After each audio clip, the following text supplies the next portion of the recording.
Vamos para Porto Novo hoje, aqui em Benin. Me acompanhe neste episódio em duas rodas inicialmente e que vou mostrar tudo para vocês desta cidade. Bom pessoal, hoje o vídeo será dividido entre as duas principais cidades do país.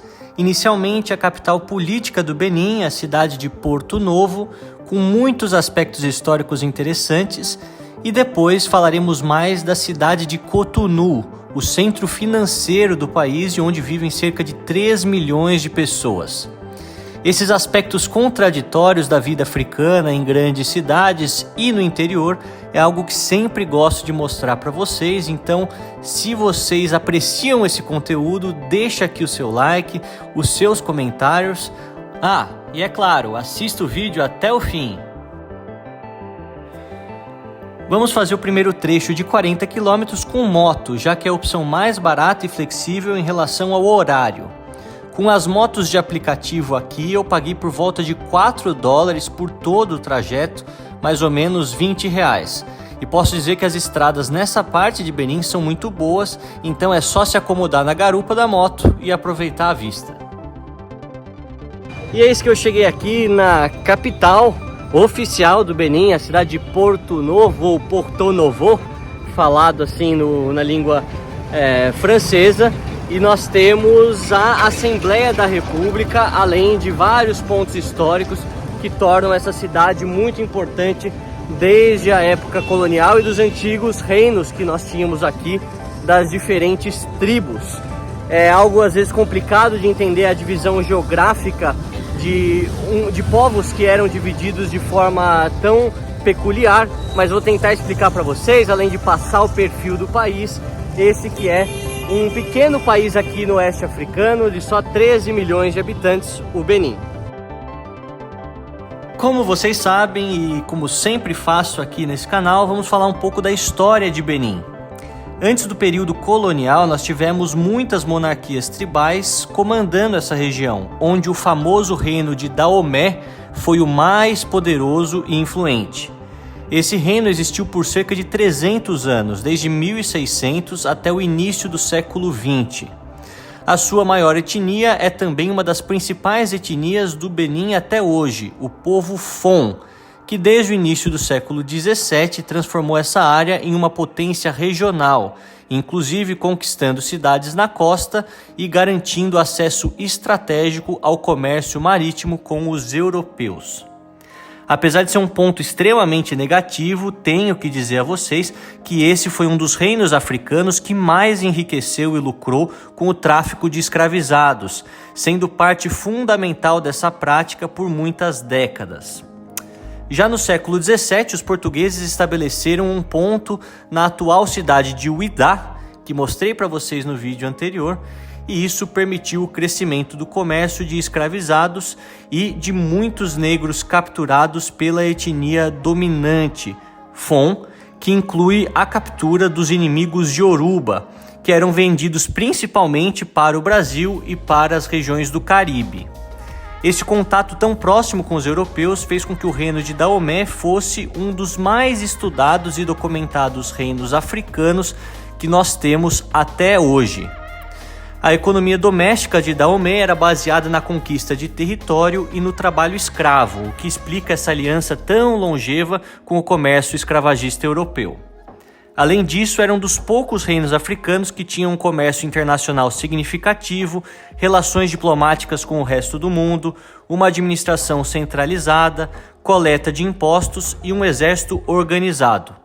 Tudo isso extremamente raro de se encontrar nos reinos africanos da África subsaariana daquele período. Vale a gente mencionar um aspecto interessante, o papel da mulher na sociedade, que inclusive tinham uma unidade militar exclusiva chamada de Arrossi, algo que falaremos no próximo episódio. As práticas religiosas do reino eram baseadas no Voodoo e outras religiões africanas do oeste do continente. No século XIX, após a abolição do comércio de escravizados pelos britânicos, o reino de Daomé começou a enfrentar constante declínio, já que a Marinha Real Britânica impôs um bloqueio naval ao reino pela continuação das práticas proibidas. Anos mais tarde, disputas territoriais com a França se intensificaram, inclusive com guerras acontecendo. O reino finalmente cai em 1894, após quase 300 anos, sendo anexado à África Ocidental Francesa como a colônia de Dahomey francês, e assim permanece até 1960, quando se tornou independente. Em especial com o Brasil, pessoal, vale dizer que o Reino de Dahomey foi uma das primeiras nações do mundo a reconhecer a independência brasileira em 1823. E mesmo com a pressão britânica, o comércio transatlântico de escravizados entre Dahomey e Brasil permaneceu muito forte por várias décadas. E o Benin tem 13 milhões de habitantes e é um país religiosamente diverso. Falam que cerca de 52% das pessoas são cristãos. Nós temos então também 25% de muçulmanos, o que explica o fato de nós termos mesquitas, principalmente nessa região mais próxima da fronteira com a Nigéria, além de 17, 18% que seguem festas tradicionais. É importante mencionar que apesar desta composição há muito sincretismo religioso, algo que eu já expliquei para vocês em outros vídeos aqui da série africana, onde elementos de uma religião se misturam com de outra religião. Então, no caso, as religiões tradicionais africanas, no caso o voodoo, acabam se misturando com práticas tanto do cristianismo quanto do islã, e é bem comum ver essa mistura, por mais que isso possa ser considerado herético para muitas pessoas, é como eles praticam aqui, e vocês conseguem ver que é um edifício colonial bem bonito. Essa capital toda, desde a época dos portugueses, aí depois os franceses, mas sempre com a presença africana de diversos reinos também muito presente. A capital Porto Novo foi fundada no século XVI pelo povo Gum, mas como a gente consegue perceber facilmente, o nome é proveniente dos portugueses, que construíram uma feitoria aqui no século XVII para exportar os escravizados africanos para as Américas. Alguns dizem, inclusive, pessoal, que o português Eucaristo de Campos escolheu esse nome pelas semelhanças da cidade com a portuguesa cidade do Porto, no norte de seu país de origem.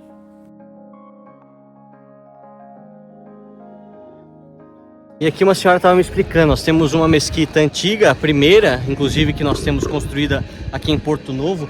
Até nas fotos da internet eu achava que era uma igreja, né? Que não tem uma estrutura típica de mesquita com um minarete, né, saliente, mas como se fosse duas torres de igreja. De fato é uma mesquita, e do outro lado temos a mesquita moderna, que foi construída aqui mesmo do lado para conta das capacidades que aumentaram. É bom dizer que nas etnias principais aqui de Benin nós temos os Fon, principalmente aqui na região sul, temos os Gum e também os Yoruba. Essa aqui é uma das maiores etnias da Nigéria, que é o país vizinho aqui. Não podemos nos esquecer que até a cidade de Lagos, na Nigéria, estamos pouco mais de 130, 140 quilômetros, ou seja, não é muito longe. Você demora um pouco por conta do trânsito, por conta da fronteira, mas é muito perto. Então, obviamente que haveria essa influência de uma etnia sobre a outra, até mesmo as questões religiosas.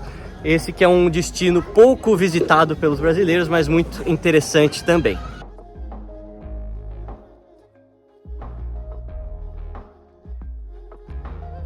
Algo que vale mencionar é que aqui é a capital, ou seja, a Assembleia, o poder legislativo está aqui, enquanto que o poder executivo, o presidente e outros ministros vivem em Cotonou, que é a maior cidade, a cidade onde tem aeroporto, onde é tudo mais fácil, mais moderno. E aqui também, infelizmente, é uma região muito, muito pobre. Você vê as casas de uma maneira muito precária, os cheiros muito fortes, crianças brincando na rua, perto de lixo. É uma realidade muito, muito triste. E o poder, obviamente, o presidente, sendo essas figuras tão importantes, tão ricas, né? Atual presidente, inclusive, eu acho que o homem mais rico do país, eles querem se afastar disso do máximo e acabam abandonando essa população histórica que vive aqui, mas vive em condições realmente muito difíceis. Construída em 1912, a Grande Mesquita de Porto Novo foi inspirada em um estilo afro-brasileiro, feita para imitar uma capela com um longo átrio central, alguns até falando que carrega um design inspirado nas igrejas baianas de Salvador. As cores realmente chamam a atenção e essa foi para mim uma das mesquitas mais diferentes que já vi depois de dezenas já visitadas. Infelizmente ela estava fechada no momento em que estive lá e não pude visitar por dentro.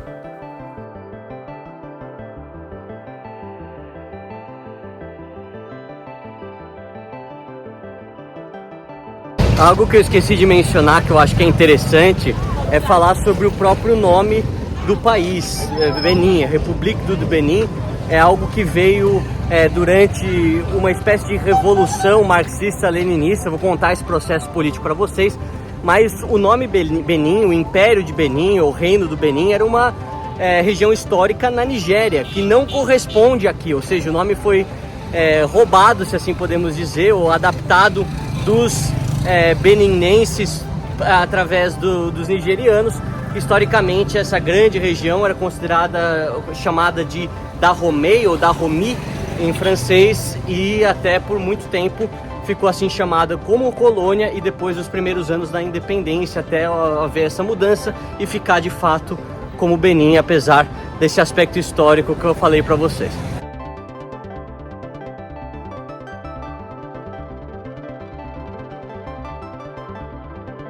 Eu estava conversando com uma senhora agora. Um ponto interessante é que a gente vê que a grande parte das pessoas que vivem aqui são muçulmanos, a exemplo da grande mesquita, até mesmo pelos dados demográficos, só que a venda e o consumo de álcool é generalizado. Inclusive é bem parecido com o que temos na Nigéria, não só a venda de cerveja, mas também a venda de pequenos sacos de destilados, a venda de uns sachêzinhos, bebida muito forte que eles geralmente misturam. Então você vê que eles não seguem à risca, até mesmo as mulheres, por conta do calor, não usam o traje islâmico completo com hijab. São alguns casos, você vê o cabelo coberto, mas são adaptações para a questão cultural e a questão climática local. É muito interessante essa comparação, e você vê que nada no mundo é 100% preto ou 100% branco. Você tem muito dessas nuances entremeadas, o que é algo riquíssimo quando a gente viaja. Voltando para a história, Dahomey se tornou um país independente em 1960, mesma época que outras colônias francesas africanas também conseguiram a sua independência. Desde o começo, o país foi marcado por instabilidade política constante, com 6 golpes militares sucessivos que culminaram com um período de marxismo-leninismo a partir de 1972. Mathieu Kérékou, que era um major, deu um golpe de Estado e nacionalizou companhias estrangeiras, além de estatizar empresas privadas grandes, criando assim programas de saúde e educação universais. Com tantas manobras autoritárias na política e economia e algumas medidas acertadas no desenvolvimento social, nós vemos que os resultados foram desastrosos de um lado e proveitosos do outro. Na educação, vemos um país evoluindo, enquanto na economia o fechamento até do comércio com países vizinhos trouxe imensos problemas ao país na década de 80. A partir de então, vemos uma crise profunda, onde Kérékou recorreu a empréstimos estrangeiros e a uma gradual abertura do país. A oposição, que havia sido proibida e reprimida por muitos anos, ganhou então a possibilidade de participar mais na vida política quando protestos acontecem, e pouco a pouco vemos uma postura mais democrática sendo introduzida nos anos de 1990 em diante. Mas ainda assim, longe dos níveis de liberdade de expressão, imprensa e livre oposição, como em democracias plenas. De maneira geral, para a realidade do oeste africano, é um país com um sistema mais livre e democrático, mas ainda longe do ideal.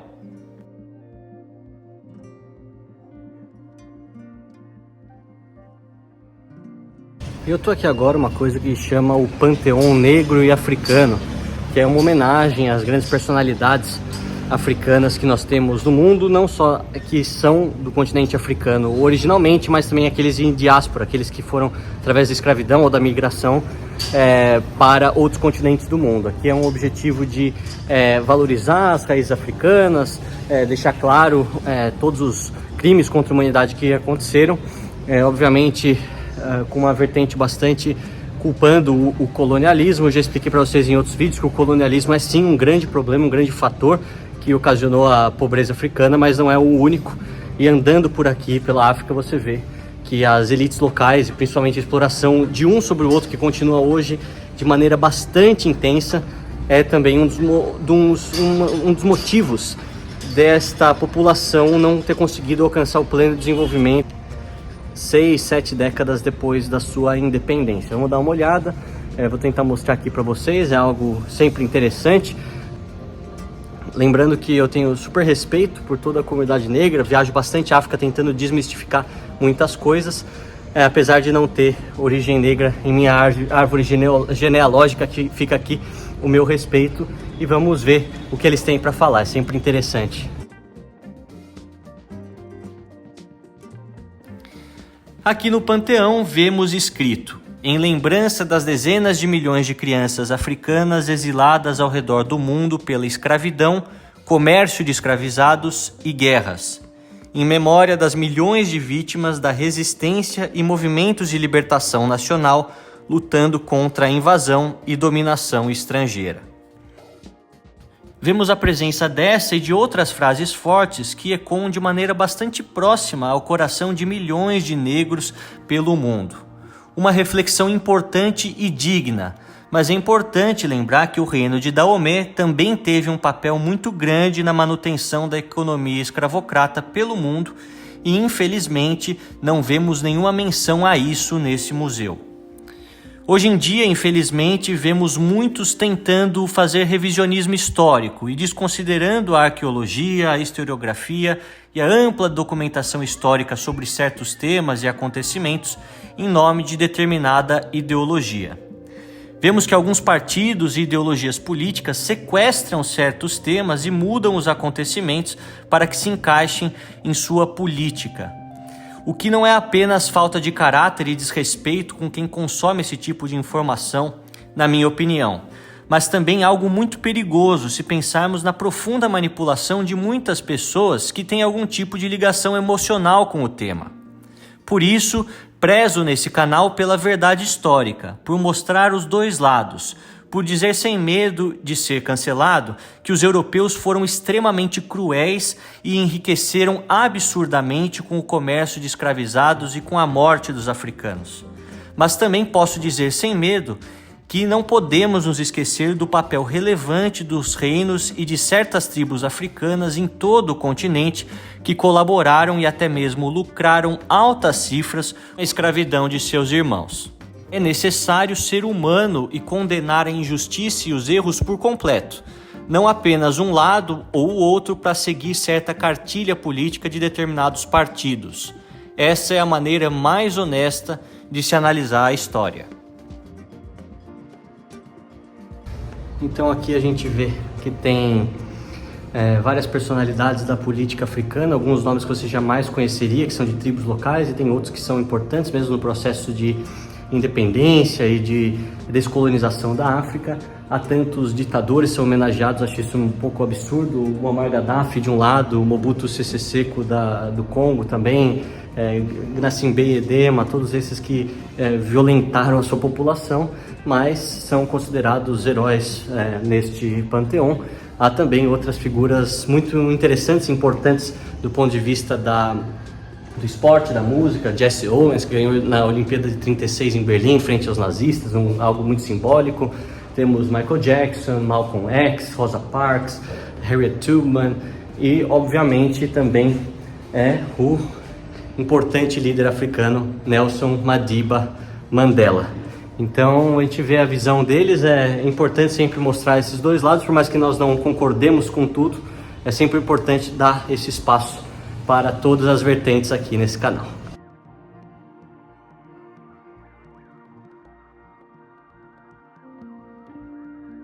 Bom, é sempre importante mencionar que, apesar daqueles que mais terem lucrado com o sistema escravagista, foram os europeus, foram os brancos, etc., o reino de Dahomey, ou Dahomey, que é aqui no Benin, entre o século 17 e século 19, foi um dos que mais lucrou com o tráfico negreiro dentro da África. Eles tinham grupos especializados na captura de outros negros, de outras tribos, para venda exclusiva para os europeus. Inclusive era um dos pontos principais de conexão entre os mercadores de escravos europeus e os africanos. Então é importante a gente deixar esse ponto bem claro. Não é à toa que daqui do Benin, do Togo, os Yoruba da Nigéria, essa região não muito distante, que vieram grande parte dos escravizados que foram para as Américas, principalmente para o Brasil. A gente consegue traçar essas raízes também por conta das guerras locais e por conta das elites locais que sempre estavam se aproveitando do seu povo.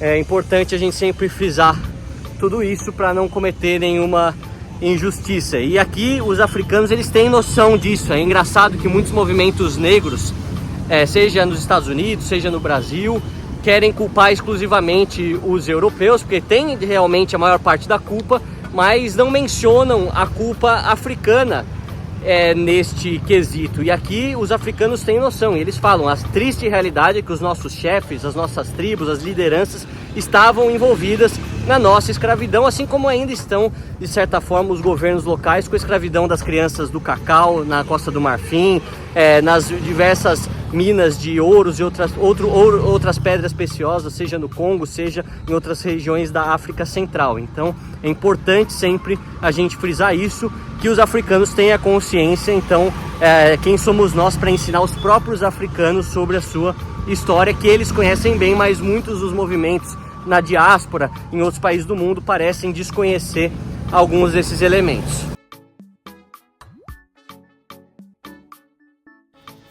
Visitei aqui também a maior igreja católica da cidade. Com isso, vemos a diversidade religiosa bem representada em Porto Novo. Não só através dessa igreja, mas também a mesquita e de outros estabelecimentos com rituais voodoo.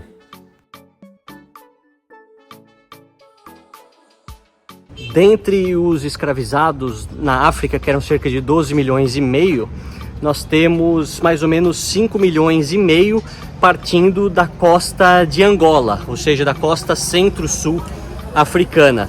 Depois nós temos como a segunda região cerca de 2 milhões de pessoas sendo escravizadas aqui no Golfo de Benin, nessa região aqui onde temos Benin e Togo. Em seguida nós temos, se eu não me engano, ou a Gana, né, Gold Coast, a Costa do Ouro, ou o Golfo da Biafra na Nigéria, mas de qualquer maneira é por volta de 1 milhão cada um, realmente muita gente. E depois o Senegal com 770, 780 mil pessoas. Então a gente vê que aqui teve uma importância crucial, e muitos de vocês, muitas das pessoas brasileiras que fizerem o seu teste genético podem até mesmo verificar que há a grande parte das raízes provenientes dessas etnias no oeste africano, essa região que eu tô durante essa última série, e que você consegue ver mesmo semelhanças. É muito interessante. Muitos amigos meus brasileiros, pessoas que eu convivi a vida inteira aí no Brasil, que têm traços físicos muito semelhantes com as pessoas que eu encontro aqui. É muito, muito interessante, apesar de dolorosa essa história, você vê sempre esse aspecto que junta a África ao Brasil.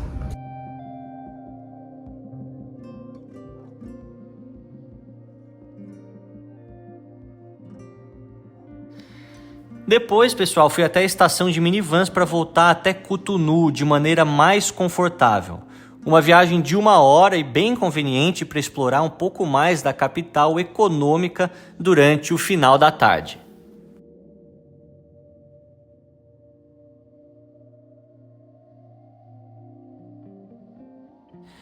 Cotonou era inicialmente uma singela vila de pescadores e depois, tanto no reino de Dahomey quanto no período colonial francês, foi se desenvolvendo e crescendo, o que tornou esta cidade a capital econômica do país. Eu fiz quase tudo a pé e não tive problema algum. Diferentemente de outras metrópoles africanas, onde uma pessoa branca sozinha pode encontrar problemas, aqui fui extremamente bem tratado pelos locais, que vinham me cumprimentar e sempre me ajudavam no que eu precisasse, mesmo com meu baixo nível de proficiência no francês.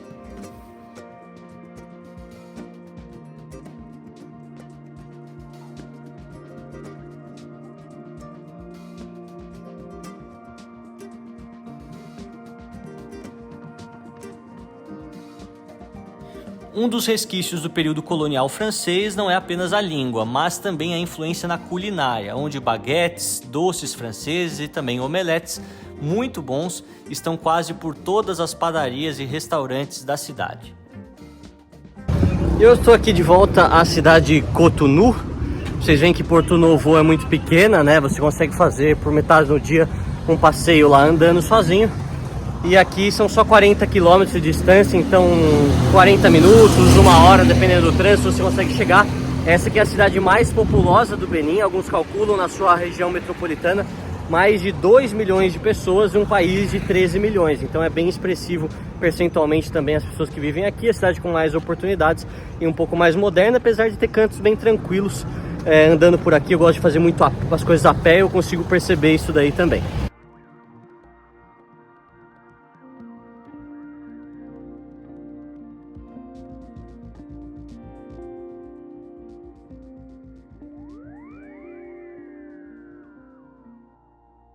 E eu não poderia deixar de prestigiar um dos maiores artistas brasileiros reconhecidos internacionalmente da atualidade, o grande grafiteiro Cobra, que tem um painel lindíssimo aqui em Benin, que é um orgulho aqui nacional, mostrando a diversidade religiosa, todos abraçados, com as mãos entrelaçadas na bandeira de Benin, realmente lindíssimo. A gente vê que aqui há de outros artistas também um mural muito bonito, mas é o prestígio que nós temos que dar quando é um trabalho muito bem feito. O Brasil é conhecido mundialmente por coisas ruins, por coisas boas, e temos que valorizar as coisas boas, como é o caso em questão.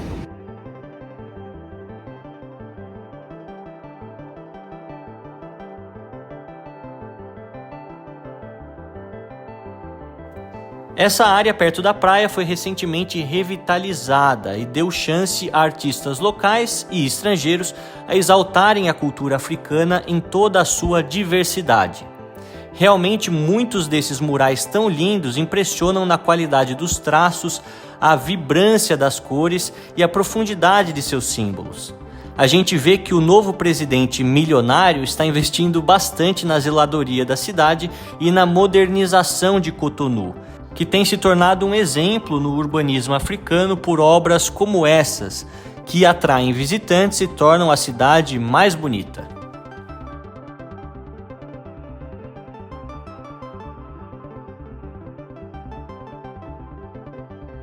E no próximo vídeo eu posso contar mais detalhes sobre esse aspecto político interessante. O Benin teve a República Popular do Benin, que foi um estado marxista-leninista estabelecido aqui por Mathieu Kérékou. Isso em 1972, quando a gente tem o golpe de estado, e de fato a república muda de nome em 1975. Ele tentou abolir grande parte das estruturas tribais, das estruturas religiosas do continente africano, do Benin pelo menos, né, dizendo que ela seria um atraso para o país, e foi altamente financiado pela União Soviética, por outros países, mas o fato do fechamento da fronteira com a Nigéria e, obviamente, a própria repressão política, as ideias econômicas meio malucas fizeram com que isso não desse certo e ele dissolvesse esse modelo de maneira até que espontânea em 1989 e 1990, quando aí há novas eleições. Ele que voltaria a ser eleito democraticamente em 1996, mas nesta vez que foi eleito como presidente, esqueceu qualquer elemento do marxismo-leninismo e atuou de forma independente. Muitos criticam, obviamente, a violência, a repressão, todas as quebras dos direitos humanos durante a sua época, mas é uma experiência também marxista-leninista na África, que é algo interessante de se mencionar, já que não foram tantos estados, pelo menos dessa região, que tiveram essa experiência. No próximo episódio estaremos pelas vilas flutuantes de Benin. Mais um episódio cheio de curiosidades e da verdadeira essência africana. Além disso, mostrarei mais cantos de Cotonou e a bela praia que temos por aqui. Até lá, espero que continue acompanhando o canal, assistindo os vídeos e prestigiando esse trabalho. Um forte abraço a todos e fiquem com Deus!